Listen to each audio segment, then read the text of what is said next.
কাৰণে বহুত ছাত্ৰ ছাত্ৰী সুইচাইড কৰা আৰম্ভ কৰিছে ছাত্ৰই কিতাপে শিক্ষকক দুৰ্ব্যৱহাৰ কৰিছে ফ্ৰীলি পৰীক্ষা দিছিলোঁ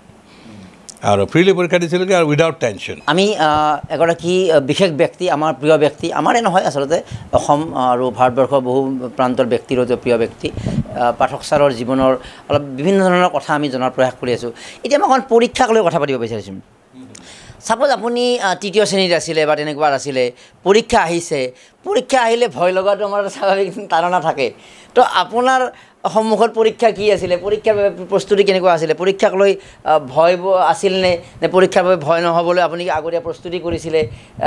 পৰীক্ষাৰ টেকনিকটো কি আছিল পৰীক্ষা লিখাৰ টেকনিক পৰীক্ষাটো ইম্পৰ্টেণ্ট হয় কিন্তু হ'লেও আমি খুব চিৰিয়াছলি লোৱা নাছিলোঁ আৰু আমাৰ মা দেউতাই এটা কথা কৈছিল কি যে পৰীক্ষাৰ দিনা আগা দিনা পঢ়ি পেলাই একো লাভ নাই ৰেষ্ট ল'ব লাগে ব্ৰেইনটোক অলপ কুল কৰিব লাগে সেইদিনা বেছি টেনশ্যন ল'ব নালাগে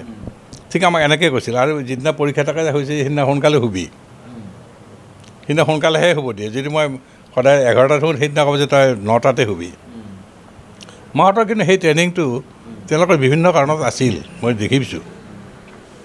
আৰু সেইকাৰণে ধৰক এনেকুৱা আছিল যে আমি কেইজনমান বন্ধু আছিলোঁ সেই বন্ধুকেইজন হয়তো খুব ব্ৰিলিয়েণ্ট আছিল সেই ল'ৰাকেইজন খুব ব্ৰিলিয়েণ্ট মেট্ৰিকত তোমাৰ ধৰা তেওঁলোকে গোটেইকেইটা বিষয়তে লেটাৰ পাইছে সেনেকুৱা ল'ৰাবিলাকৰ লগত আমি থাকিলোঁ আৰু থাকি পেলাই হয় কি এটা ইনফ্লুৱেঞ্চ এটা হয়তো প্ৰভাৱ এটা হয় আৰু সেই প্ৰভাৱৰ দ্বাৰা আমি কিন্তু বহুত বেনিফিটেড হ'লোঁ আৰু তাত আনকি MA পৰীক্ষাৰ সময়ত আমি এনেকুৱা হ'ল যে 1 তাৰিখে আপোনাৰ হয়তো এখন পেপাৰ আছে আৰু 4 তাৰিখে এখন পেপাৰ আছে আমি 4 তাৰিখৰ পেপাৰ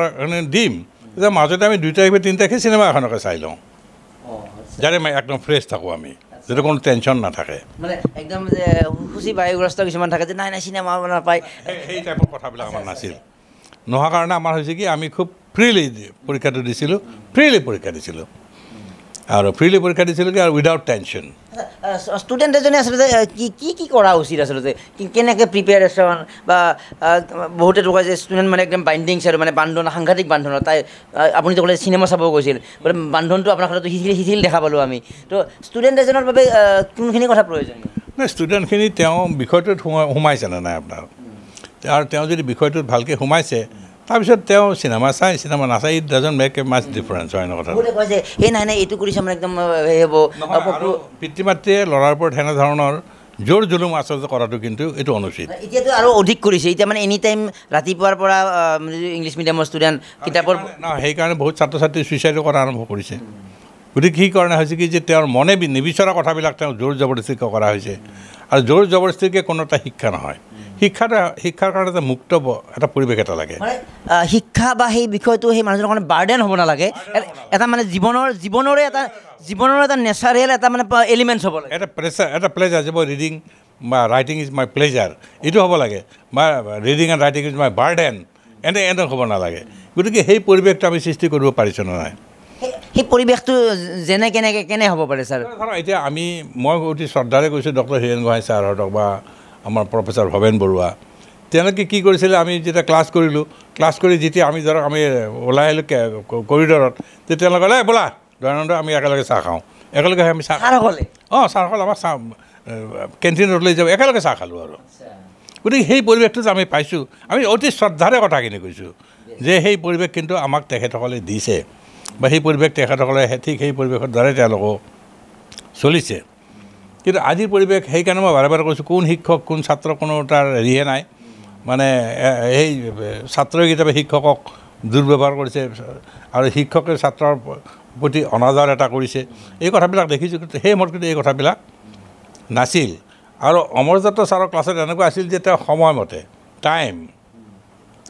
টাইমৰ লগত কোনো কম্প্ৰমাইজ নাই 10টাৰ পৰা 11টা তুমি থাকিবই লাগিব আৰু তুমি যদি ক্লাছত ভাল নোপোৱা তুমি সিতিয়া নাহিবা এবাৰ এনেকুৱা এটা হ'ল যে শ্ৰেণীত তেওঁ লেকচাৰ দি আছে শ্বেক্সপিয়াৰৰ ওপৰত এজন ল'ৰাই সি বৰ বিষয়টো ভাল পোৱা নাই সি খুব মানে অলপ ইচাদ কৰি আছে টিচাৰে তেওঁক কৈছে যে তুমি ইমান 50জন ল'ৰা বহি আছে তোমাক বাদ দিলেও 49 থাকি যাব গতিকে তুমি এই 49 ছাত্ৰক কেলৈ ডিষ্টাৰ্ব কৰি আছা আৰু তুমি যিহেতু MA পঢ়িবলৈ আহিছা শিক্ষা জগতৰ লগত আহিছা তুমি অন্ততঃ এটা লাৰ্ণ ছাম মেনাৰ্ছ যে তুমি যদি ইণ্টাৰেষ্টেড নাই এটলিষ্ট তুমি ভাওজৰা তুমি খুব ইণ্টাৰেষ্টেড হৈ আছা বুলি সেনেকৈ কৈছে সেনেকৈ কৈছিল যে you pretend to be interested যে তুমি যেন মোৰ ক্লাছত খুব ইণ্টাৰেষ্ট লৈছা আৰু কি সেইটো তুমি ইণ্টাৰেষ্ট ভিতৰৰ পৰা নহ'লে তুমি এক্টিং কৰি হ'লেও দেখাই থাকা যাতে অন্য ছাত্ৰবিলাক এনভাইৰমেণ্টটো যাতে ডিষ্টাৰ্ব নহয় ঠিক আমাক এনেকৈ কিন্তু শিকাইছিলে গতিকে আমি দেখিছিলোঁ যে এনেধৰণৰ কথাবিলাকে কিন্তু আমি যথেষ্ট শিকিছিলোঁ কাৰণ আজিৰ পৰিৱেশত ইজনে সিজনক চিনি নাপায় ইজনে সিজনক চিনি নাপায় আৰু খুব ছেল্ফ চেণ্টাৰ্ড হৈছে মানুহবিলাক আৰু এতিয়া কলেজবিলাকত গ'লে বোলে ছাৰ আমি এতিয়া ক্লাছৰুমত ছাত্ৰৰ লগত বেছি সময় নষ্ট কৰিব নোৱাৰোঁ কাৰণ আমাক এই ডাটাবিলাক দিব লাগে ইটো খোজে সিটো খোজে আমি কম্পিউটাৰতে বহি থাকিব লাগে কম্পিউটাৰত এই ডাটাটো বোলে আমাৰ ইমান তাৰিখে ইমানটা বজাত 3টা বজাত আগত যাই পাব লাগে আপোনাৰ গতিকে আমি ক্লাছত কেনেকৈ যাম আমি ছাত্ৰৰ লগত আমি সময় নষ্ট কৰিম এনেধৰণৰ কথাবিলাকো কিন্তু